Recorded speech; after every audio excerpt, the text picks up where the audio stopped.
안녕하세요. 꿈꾸는 다락방입니다. 오늘은 최은영 작가의 두 번째 소설집 내게 무해한 사람을 읽어드리겠습니다. 이 책은 쇼코의 미소로 젊은 작가상을 수상한 최은영 작가의 2년 만에 펴내는 소설로서 7편의 중단편 소설을 담고 있습니다. 오늘은 7편의 소설 중 고백이라는 소설의 일부를 읽어드리겠습니다. 그럼 꿈꾸는 다락방과 함께 힐링되는 시간을 가져보세요. 미주는 내가 수사가 되기 전에 사귄 마지막 여자친구였다. 우리는 2달 정도 만나다가 미주의 뜻으로 헤어졌다. 헤어지고 나서도 우리는 한 번씩 만나곤 했다. 연인으로 만난 게 2달이었고 친구로 10년이 넘었으니 이제는 우리가 한때 연인이었다는 사실이 농담처럼 느껴지곤 한다. 미주는 내가 수도회에 입회할 때도 와서 축하해 주었다. 예배당 맨 끝에서 노란 소국다발을 들고 있던 미주의 모습이 떠오른다. 천주교 예식을 처음 봐서 그런지 꽤나 어리둥절해 하던 모습이었다. 그때는 나도 미주도 20대 중반이었다.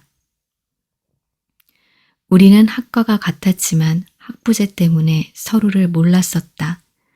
구전 문학 수업에서 강신굿을 보러 답사를 떠난 날 나는 미주를 처음 봤다. 헐렁한 회색 후드티에 청바지를 입고 흰 운동화를 신은 미주는 고택이 섬돌에 앉아 내리굿을 지켜봤다. 화장기 없는 얼굴에 짧은 단발머리였는데 얼굴이며 머리카락이며 다 버석버석해 보이던 것이 기억난다. 그날 굿이 다 끝나고 미주는 무당에게 뭔가를 따지고 있었다. 자정이 넘은 시각이었다.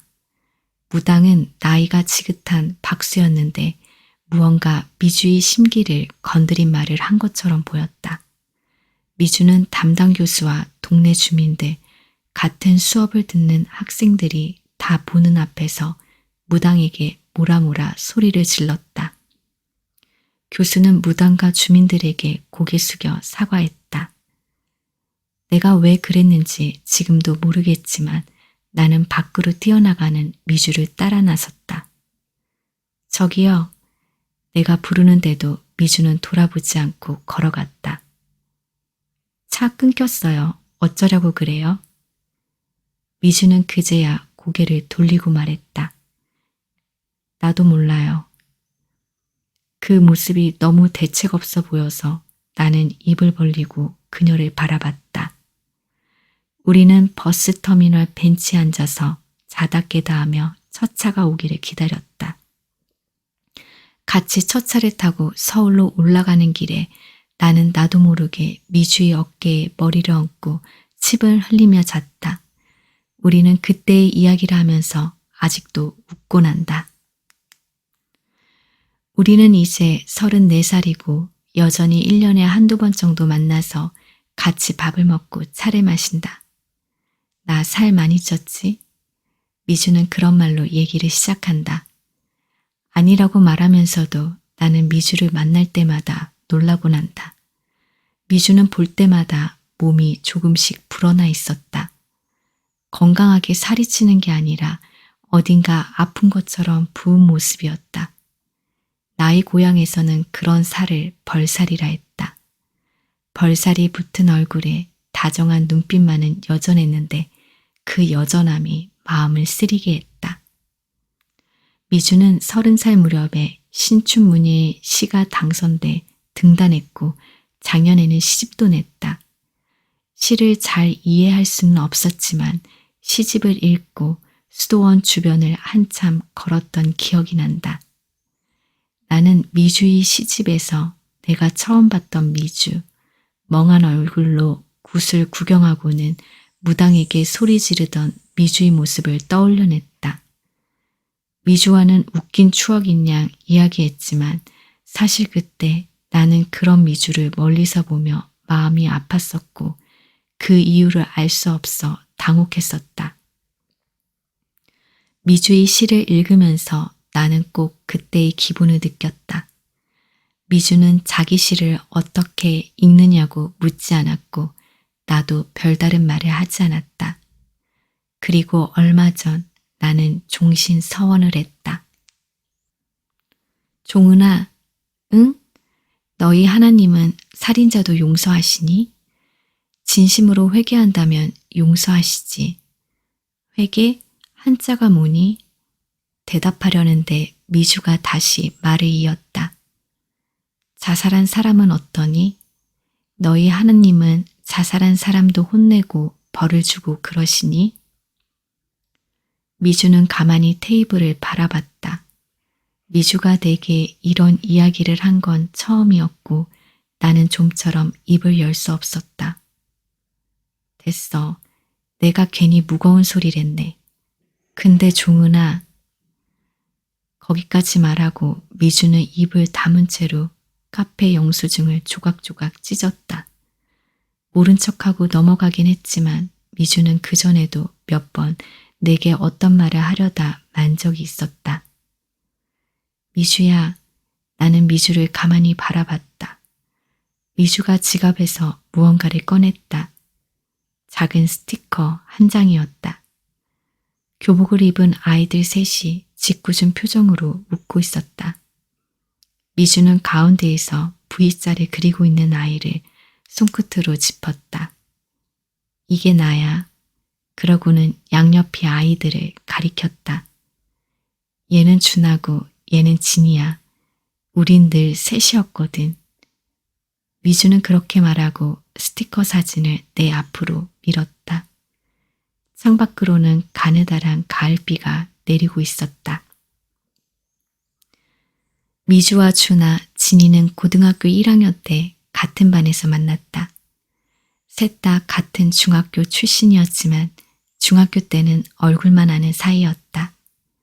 집이 가깝고 같은 버스를 타고 학교에 가다 보니 그들은 자연스레 가까워졌다. 표면적인 이유는 그랬다. 미주가 고등학교에 입학한 지 얼마 안 되었을 때의 일이었다.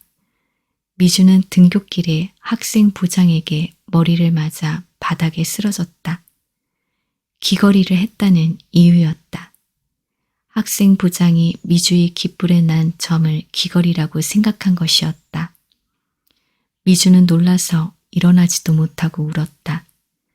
그런 미주 앞에서 준하는 학생 부장에게 낮은 목소리로 항의했다. 어디서 어른한테 건반지게 굴어? 소리치는 학생 부장에게 준하는 미주에게 사과하라고 요구했다. 그거 맞은 게 뭐가 대수라고. 그렇게 말하는 학생 부장을 지나 준하는 미주의 치마에 묻은 먼지를 손으로 탁탁 털어줬다. 저런 비겁한 새끼 때문에 울지 마. 뭣도 아닌 게 미쳐서 저 지랄이야. 준하는 미주의 어깨를 팔로 감싸고 토닥였다. 미주에게 준하는 그런 사람이었다. 다시 그 나이만큼의 시간이 흘렀는데도 미주는 준하가 자신을 편들어줬던 기억을 쉽사리 잊을 수 없었다. 그때 미주는 어떻게 자신의 의사를 말로 표현해야 하는지 잘 모르는 아이였다. 무언가 억울하고 화가 나는 일이 있어도 눈물을 흘리거나 고작 웅얼댈 뿐 대개는 아무 말 못하고 삼켜버렸다.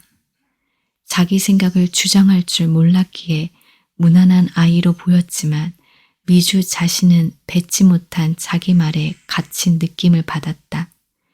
자기 생각을 시원스레 잘 말하는 준하가 미주는 부러웠지만 한편으로는 불편하기도 했다.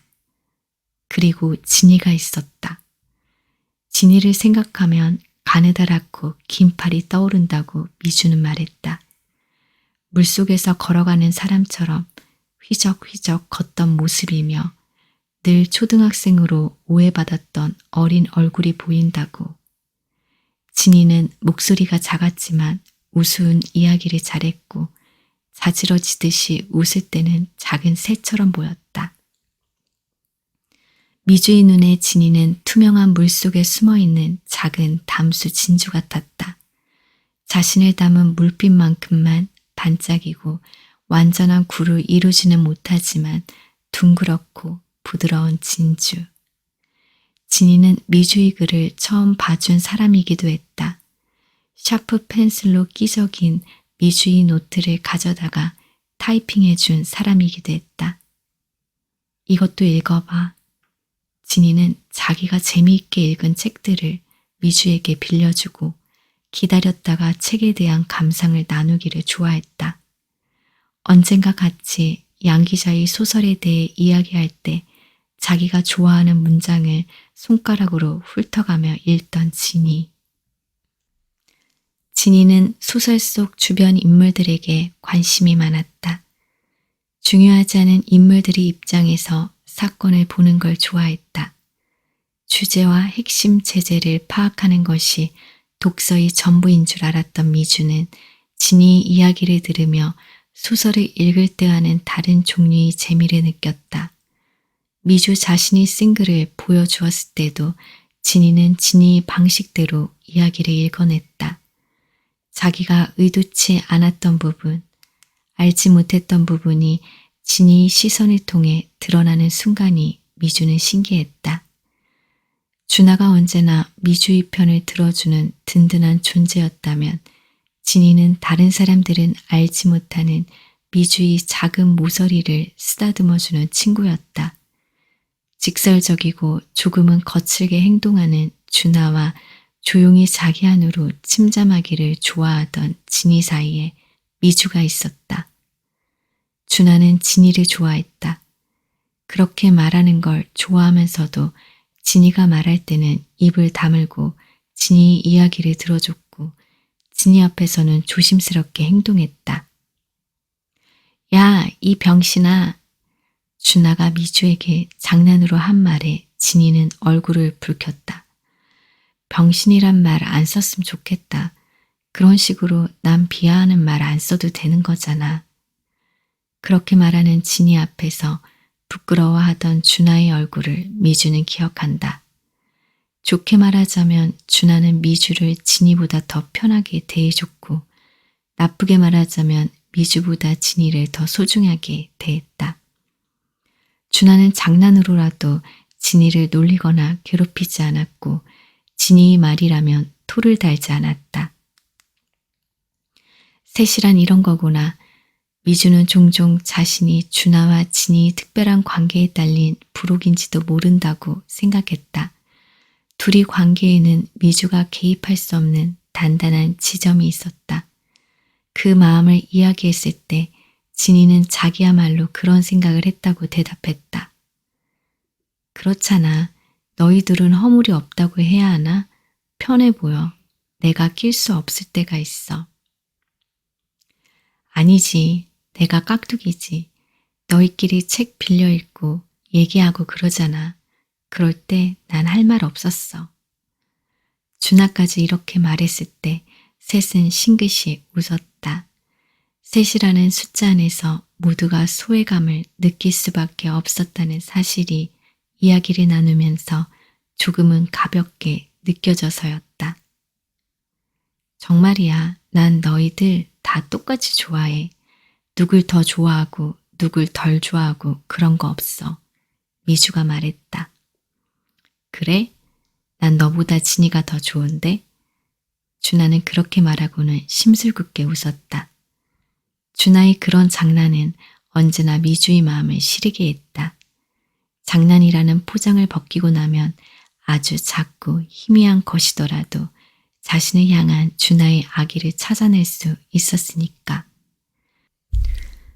아직 어린아이의 잔인함이었을까? 아니면 애정과 악의를 동시에 느끼는 습관 때문이었을까? 그 이유에 대해서는 미주는 여전히 이해하지 못한다. 그렇다고 해서 준하의 애정이 거짓이었다거나 허위였다는 말은 아니다. 오히려 뜨겁고 헌신적인 애정이었다고 말해야 옳았다. 집에 놀러온 미주에게 주려고 더운 여름날 불 앞에 서서 김치 볶음밥을 만들고 계란을 부치던 준하. 추운 날 바들바들 떠는 미주에게 난 추위 않다니까 라며 자기 목도리를 목에 메어주던 준아. 감기에 걸린 미주에게 푹 쉬어야 금방 낫는다고 말하고는 숙제를 대신 해주던 준아. 펜이 예쁘네 말하면 이 펜 너 가져 하고 뭐든 베풀려 하던 준아.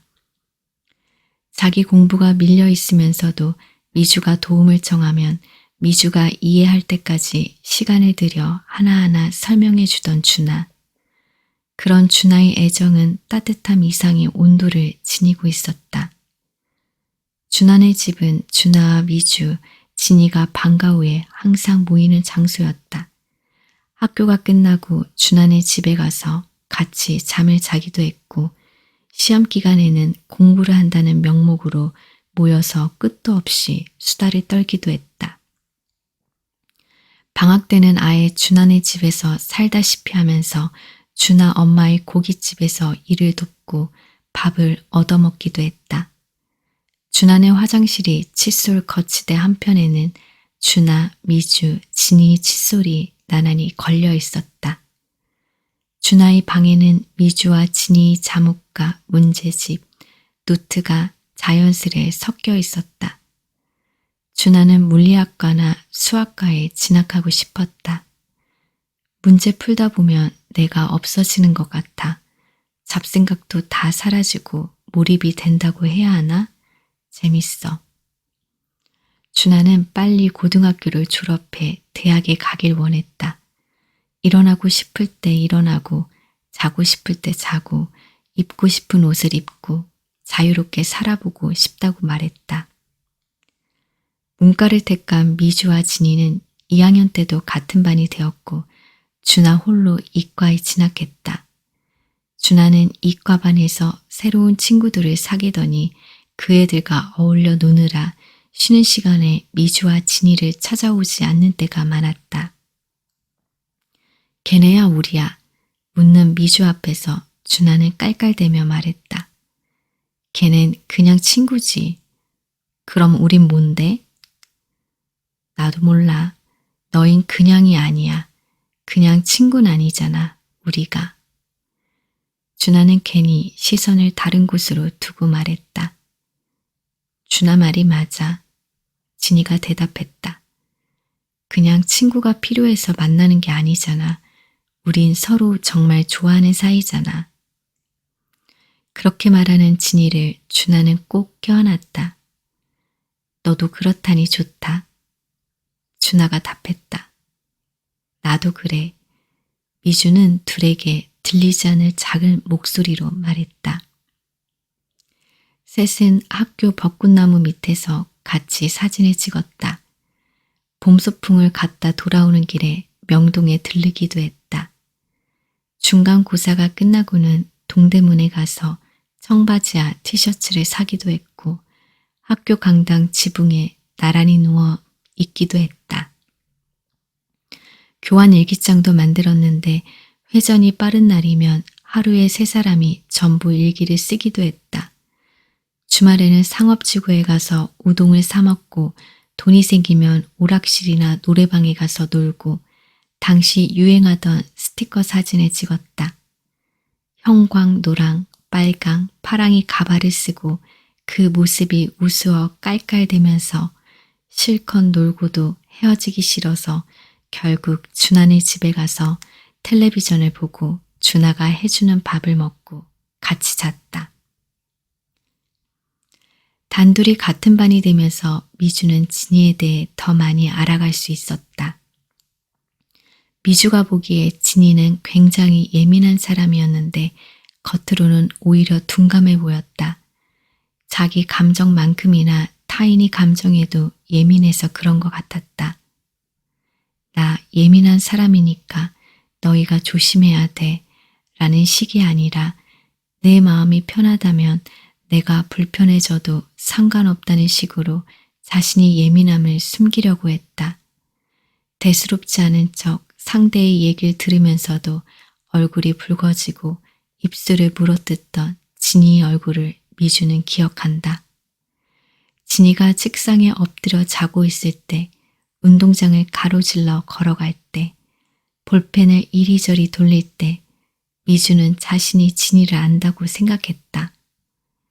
넌 누구에게도 상처를 주지 않으려 하지. 그리고 그럴 수도 없을 거야.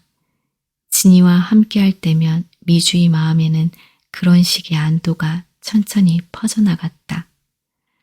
넌 내게 무해한 사람이구나. 그때가 미주의 인생에서 가장 행복한 시절이었다. 미주의 행복은 진이에 대해 아무것도 알지 못했기 때문에 가능했다. 진이가 어떤 고통을 받고 있었는지 알지 못했으므로 미주는 그 착각의 크기만큼 행복할 수 있었다. 진이 18번째 생일날 셋은 버거킹에서 햄버거를 먹고 시립문화센터 앞 운동장으로 걸어갔다. 운동장 스탠드에 앉아서 준하와 미주는 진이에게 생일 축하 노래를 불러줬다. 이상하게도 웃음이 많이 나오는 날이었다. 셋은 어느 때보다도 시끄럽게 떠들어댔고 좀처럼 자리에서도 일어나지 않았다. 해가 짧아져 6시밖에 안 되었는데 이미 사위가 어둑했다. 할 말이 있어. 진이가 운동장 쪽을 바라보며 말했다. 내가 무슨 말을 해도 너흰 이해해 주리라고 생각했어. 그래서 뭔데? 준하가 진이 말을 끊고 물었다. 뭔데? 빨리 말해봐. 준하가 재촉했다. 이런 말 하지 못할 거라고 생각했는데 그런데도 말하고 싶었어. 너희를 속이고 싶지 않았어. 어둑해진 탓에 자세히 보이지는 않았지만 진이의 얼굴이 빨갛게 달아올랐으리라고 미주는 생각했다. 보통 이야기는 아닌 듯 싶었고 어떤 것이든 진이가 말하지 않았으면 좋겠다고 바랐다. 한참을 망설이다 진이가 입을 열었다. 난 여자를 좋아해. 그게 뭔 소린데? 준하가 물었다. 난 레즈비언이야, 얘들아. 진이 내가 레즈란 말이야? 준하가 재차 물었다. 그래. 우엑. 준하는 토하는 신용을 하고 웃었다. 장난치지 마. 내가 믿어줄 것 같냐? 준하는 또다시 웃었지만 진이는 조용히 고개를 흔들었다. 장난 아니야, 준하야. 오래 생각하고 말한 거야. 이게 나야. 진이는 작은 목소리로 말했다. 진이는 왼쪽 가슴에 오른 손바닥을 대고 있었다. 가슴에 구멍이 뚫려 안에 있는 것들이 쏟아지지 않게 막아내야 하는 것처럼. 미주는 그런 진이를 보고 말문이 막혔다. 이런 상황이 닥치면 어떻게 행동해야 하는지 아무도 미주에게 알려주지 않았으니까. 가슴에 손바닥을 대고 굳은 듯 앉아있는 진이에게 미주는 어떤 말을 해야 할지 알지 못했다. 미주, 너도 말 좀 해봐. 그렇게 빤히 보고 있지만 말고 말 좀 해보라고. 준하가 말했다. 난 시간을 되돌려 어느 한순간으로 갈 수 있다면 그때로 가고 싶다고 미주는 간절히 생각했다. 그때로 돌아간다면 이야기해줘서 고맙다고. 나는 너희 편이라고 말할 거라고. 너를 그렇게 외롭고 아프게 하지 않을 거라고. 하지만 그때의 미주는 더듬거리다 끝내 아무 말도 제대로 하지 못했다. 정말 역겹다. 준하는 그렇게 말하고 자리를 떴다. 책가방을 메고 운동장을 가로질러 가던 준하의 뒷모습을 미주는 기억한다. 진이는 손등으로 얼굴에 묻은 눈물을 닦고는 미주의 얼굴을 한동안 바라봤다. 18이 아니라 12이라고 해도 믿을 수 있을 정도의 어린 얼굴이었다. 그런 진이의 얼굴에는 자기 또래의 특유의 생기가 없었다. 한없이 어린 얼굴에 노인의 표정이 덧씌워져 있는 것 같았다.